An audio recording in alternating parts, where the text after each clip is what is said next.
ओम शांति 20 जून 2024 साकार मुरली सुनेंगे ईश्वरीय महावाक्यों को विस्तार से। मीठे बच्चे, अब चने मुट्ठी के पीछे अपना समय बर्बाद नहीं करो। अब बाप के मददगार बन बाप का नाम बाला करो। प्रश्न: इस ज्ञान मार्ग में तुम्हारे कदम आगे बढ़ रहे हैं, उसके निशाने क्या है? उत्तर: जिन बच्चों को शांतिधाम और सुखधाम सदा याद रहता है, याद के समय बुद्धि कहाँ पर भी भटकती नहीं है, बुद्धि में व्यर्थ के ख्यालत नहीं आते, बुद्धि एकाग्र है, झुटका नहीं खाते, खुशी का पारा चढ़ा हुआ है, तो इससे सिद्ध है कि कदम आगे बढ़ रहे हैं। ओम शांति। बच्चे इतना समय यहाँ बैठे हैं, दिल में भी आता है कि हम जैसे शिवालय में बैठे हैं।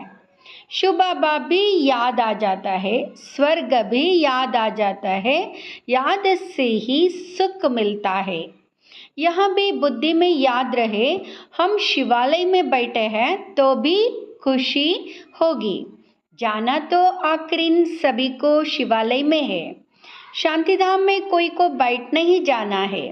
वास्तव में शांतिधाम को भी शिवालय कहेंगे, सुखधाम को भी शिवालय कहेंगे, दोनों स्थापन करते हैं। तुम बच्चों को याद भी दोनों को करना है।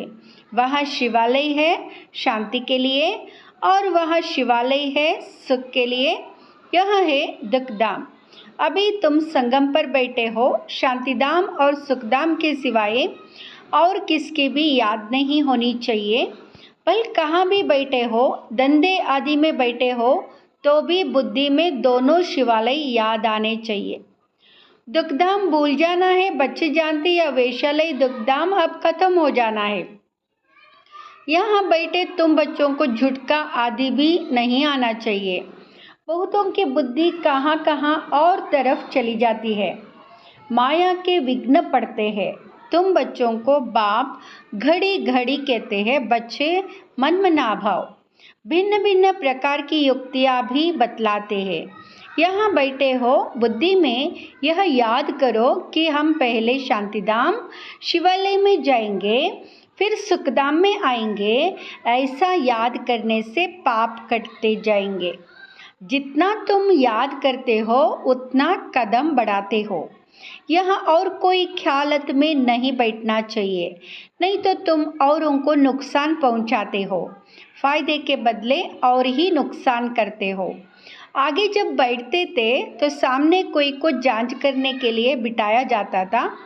कौन झुटका खाते हैं, कौन आंखें बंद कर बैठते हैं, तो बड़ा खबरदार रहते थे। बाप भी देखते थे इनका बुद्धियोग कहाँ भटकता है, क्या या झुटका खाते हैं क्या। ऐसे भी बहुत आते हैं जो कुछ भी समझते नहीं है। ब्राह्मणियाँ ले आती है। शिव बाबा के आगे बच्चे बड़े अच्छे होने चाहिए जो गफलत में नहीं रहे, क्योंकि यह कोई ऑर्डिनरी टीचर नहीं। बाप बैठ सिखलाते हैं या बहुत सावधान होकर बैठना चाहिए। बाबा 15 मिनट शांति में बिताते हैं, तुम तो घंटा 2 घंटा बैठते हो। सब तो महारथी नहीं है। जो कच्चे हैं उनको सावधान करना है। सावधान करने से सुजाग हो जाएंगे। जो याद में नहीं रहते, व्यर्थ ख्यालत चलाते रहते, वहाँ जैसे विघ्न डालते हैं, क्योंकि बुद्धि कहाँ न कहाँ भटकती है। महारथी, घोड़े सवार, प्यादे सब बैठे हैं। बाबा आज विचार सागर मंथन करके आए थे। म्यूजियम में अथवा प्रदर्शनी में तुम बच्चे जो शिवालय, वैशालय और पुरुषोत्तम संगम युग तीनों ही बताते हो। यह बहुत अच्छा है समझाने के लिए। यह चित्र बहुत बड़े बड़े बनाने चाहिए। सबसे अच्छा बड़ा हाल इनके लिए होना चाहिए जो मनुष्यों की बुद्धि में झट बैठे। बच्चों का विचार चलना चाहिए कि इसमें हम इम्प्रूवमेंट कैसे लाए। पुरुषोत्तम संगम युग बहुत अच्छा बनाना चाहिए, उससे मनुष्यों को बहुत अच्छी समझानी मिल सकती है। तपस्या में भी तुम 5-6 को बिताते हो, परंतु नहीं, 10-15 को तपस्या में बिताना चाहिए। बड़े बड़े चित्र बनाकर क्लियर अक्षर में लिखना चाहिए। तुम इतना समझाते हो, फिर भी समझते थोड़े ही है। तुम मेहनत करते हो समझाने के लिए, पत्थर बुद्धि है ना, तो जितना हो सके अच्छी रीति समझाना चाहिए। जो सर्विस में रहते हैं उन्हों को सर्विस बढ़ाने का ख्याल करना है। प्रोजेक्टर प्रदर्शनी में इतना मज़ा नहीं है जितना म्यूज़ियम में है। प्रोजेक्टर से तो कुछ भी समझते नहीं। सबसे अच्छा है म्यूज़ियम, भले छोटा हो। एक कमरे में तो यहाँ शिवालय, वेश्यालय और पुरुषोत्तम संगम युग का सीन हो। समझाने में बड़ी विशाल बुद्धि चाहिए। बेहद का बाप, बेहद का टीचर आए हैं तो बैठ थोड़े ही जाएंगे कि बच्चे MA BA पास कर ले। बाप बैठा थोड़े ही रहेगा, थोड़े टाइम में चला जाएगा। बाकी थोड़ा समय है तो भी जागते नहीं। अच्छी अच्छी जो बच्चियां होंगी वह कहेंगी कि इन 400-500 रुपयों के लिए क्यों हम मुफ्त अपना टाइम बर्बाद करें। फिर शिवालय में हम क्या पद पाएंगे। बाबा देखते हैं कुमारिया तो फ्री है, भले कितना भी बड़ा पगार हो तो भी यह तो जैसे मुट्ठी में चने हैं। यह सब खलास हो जाएंगे, कुछ भी रहेगा नहीं। बाप चने मुट्ठी अब छुड़ाने आए हैं, परंतु छोड़ते ही नहीं है। उसमें है चने मुट्ठी, इसमें है विश्व की बादशाही। वह तो पाए पैसे के चने हैं, उनके पिछाड़ी कितना हैरान होते हैं। कुमारिया तो फ्री है, वह पढ़ाई तो पाए पैसे की है। उनको छोड़ यह नॉलेज पढ़ते रहे तो दिमाग भी खुले। ऐसी छोटी छोटी बच्चियाँ बड़ों बड़ों को बैठ नॉलेज दे। बाप आए हैं शिवालय स्थापन करने, यह तो जानते हैं कि यहाँ का सब कुछ मिट्टी में मिल जाना है। यह चने भी नसीब में नहीं आएंगे। किसकी मुट्ठी में 5 चने अर्थात 5 लाख होंगे, वह भी खत्म हो जाएंगे। अभी टाइम बहुत थोड़ा है। दिन प्रतिदिन हालत खराब होती जाती है। अचानक आफतें आ जाती है, मौत भी अचानक होते रहते। मुट्ठी में चने होते ही प्राण निकल जाते हैं। तो मनुष्यों को इस बंदरपने से छुड़ाना है। सिर्फ म्यूजियम देख कुछ नहीं होना है, कमाल कर दिखाना है, मनुष्यों को सुधारना है। बाप तुम बच्चों को विश्व की बादशाही दे रहे हैं। बाप बच्चों को विश्व की बादशाही दे रहे हैं। बाकी तो भूगरा चना भी किसको नसीब में नहीं आएगा, सब खत्म हो जाएंगे। इससे तो क्यों ना बाप से बादशाही ले लो। कोई तकलीफ की बात नहीं, सिर्फ बाप को याद करना है और स्वदर्शन चक्र फिराना है। भूगरों से माना चने से मुट्ठी खाली कर, हीरे जवाहरों से मुट्ठी भरकर जाना है। हीरे जवाहरों से मुट्ठी भरकर जाना है। बाप समझाते हैं, मीठे बच्चे, इन चने मुट्ठी के पिछाड़ी तुम अपना समय क्यों बर्बाद करते हो। हाँ, कोई बुजुर्ग है, बाल बच्चे बहुत है तो उनको संभालना होता है। कुमारियों के लिए तो बहुत सहज है। कोई भी आए तो उनको समझाओ कि बाप हमको यहाँ बादशाही देते हैं तो बादशाही लेनी चाहिए ना। अभी तुम्हारी मुट्ठी हीरों से भर रही है, बाकी और तो सब विनाश हो जाएंगे। बाप समझाते, तुमने 63 जन्म पाप किए हैं। दूसरा पाप है बाप और देवताओं की ग्लानि करना। विकारी भी बने हैं और गाली भी दिया है। बाप की कितनी ग्लानि की है। बाप बच्चों को बैठ समझाते हैं, बच्चे टाइम नहीं गंवाना चाहिए। ऐसे नहीं, बाबा हम याद नहीं कर सकते। बोलो, बाबा हम अपने को आत्मा याद नहीं कर सकते। अपने को आत्मा समझ याद नहीं कर सकते, अपने को भूल जाते। देहाभिमान में आना गोया अपने को भूलना। अपने को आत्मा याद नहीं कर सकते तो बाप को फिर कैसे याद करेंगे। बहुत बड़ी मंजिल है, सहज भी बहुत है। बाकी हाँ, माया का अपोजिशन होता है।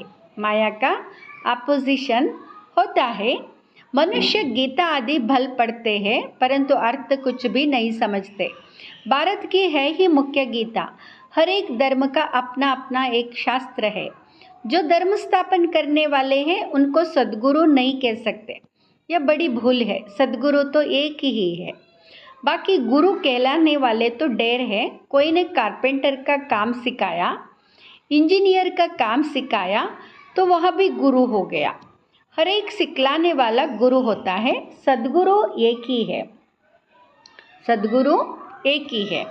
अब तुमको सद्गुरु मिला है, वह सत्य बाप भी है तो सत्य टीचर भी है, इसलिए बच्चों को जास्ती गफलत नहीं करनी चाहिए। यहाँ से अच्छी रीति रिफ्रेश होकर जाते हैं, फिर घर जाने से यहाँ का सब भूल जाते हैं। गर्भ जेल में बहुत सजाएं मिलती है, वह तो गर्भ महल होता है। विकर्म कोई होता नहीं जो सजा खानी पड़े। यहाँ तुम बच्चे समझते हो हम बाप से सम्मुख पढ़ रहे हैं, बाहर अपने घर में तो ऐसे नहीं कहेंगे। वह समझेंगे भाई पढ़ाते हैं, या तो डायरेक्ट बाप के पास आए हैं।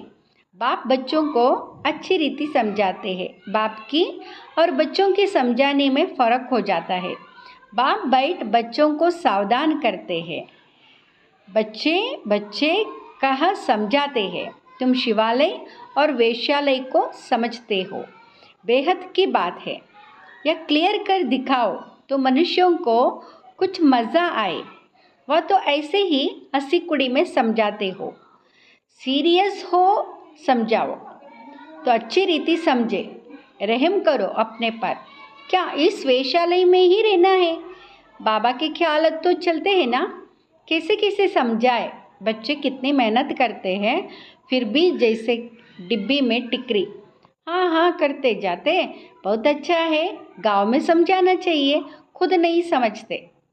साहूकार पैसे वाले लोग तो समझेंगे नहीं, बिल्कुल अटेंशन ही नहीं देते। वह पिछाड़ी में आएंगे, फिर तो टू लेट हो जाएंगे। ना उनका धन काम में आएगा, ना योग में रह सकेंगे। बाकी हाँ, सुनेंगे तो प्रजा में आएंगे। गरीब बहुत ऊंच पद पा सकते हैं। तुम कन्याओं के पास क्या है? कन्या को गरीब कहा जाता है, क्योंकि बाप का वर्षा तो बच्चे को मिलता है। बाकी कन्यादान किया जाता है तब विकार में जाती है। कहेंगे शादी करो तो पैसा देंगे, पवित्र रहना है तो एक पाई भी नहीं देंगे। मनोवृत्ति देखो कैसी है। तुम कोई से भी डरो मत। खुली रीति समझाना चाहिए, फुर्त होना चाहिए। तुम तो बिल्कुल सच कहते हो। यहाँ है संगम योग, उस तरफ है चने मुट्ठी, इस तरफ है हीरों की मुट्ठी। अभी तुम बंदर से मंदिर लायक बनते हो। अभी तुम बंदर से मंदिर लायक बनते हो। पुरुषार्थ कर हीरे जैसा जन्म लेना चाहिए ना। शक्ल भी बहादुर शेरनी जैसी होनी चाहिए। कोई कोई की शक्ल जैसे रीढ़ बकरी मिसल है, थोड़ा आवाज़ से डर जाएंगे। तो बाप सभी बच्चों को खबरदार करते हैं। कन्याओं को तो फंसना नहीं चाहिए, और ही बंधन में फंसेंगे तो फिर विकार के लिए डंडे खाएंगे। ज्ञान अच्छी रीति धारण करेंगी तो विश्व की महारानी बनेंगी। बाप कहते हैं मैं तुमको विश्व की बादशाही देने आया हूँ, परंतु किसी किसी के नसीब में नहीं है। बाप है ही गरीब निवास, गरीब है कन्याएं। माँ बाप शादी नहीं करा सकते तो दे देते हैं, तो उनको नशा चढ़ना चाहिए। हम अच्छी रीति पढ़कर पद तो अच्छा पाए। अच्छे स्टूडेंट जो होते हैं वह पढ़ाई पर ध्यान देते हैं। हम पास विद ऑनर हो जाए, उनको ही फिर स्कॉलरशिप मिलते हैं। जितना पुरुषार्थ करेंगे उतना ऊंच पद पाएंगे। वह भी 21 जन्म लिए। यहाँ है अल्पकाल का सुख। आज कुछ मर्तबा, कल मौत आ गया, कलास। योगी और भोगी में फ़र्क है ना। तो बाप कहते गरीबों पर ज़्यादा अटेंशन दो।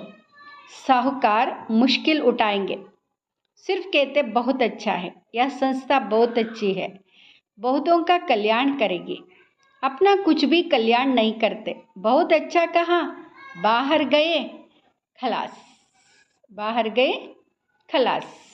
माया डंडा उठाकर बैठी है, जो हौसला ही गुम कर देती है। एक ही थप्पड़ लगाने से अक्ल चट कर देती है। बाप समझाते हैं भारत का हाल देखो क्या हो गया है। बच्चों ने ड्रामा को तो अच्छी रीति समझाए, ड्रामा को अच्छी रीति समझाए। अच्छा, मीठे मीठे सिकलदे बच्चों प्रति माता पिता बाप दादा का याद प्यार और गुड मॉर्निंग।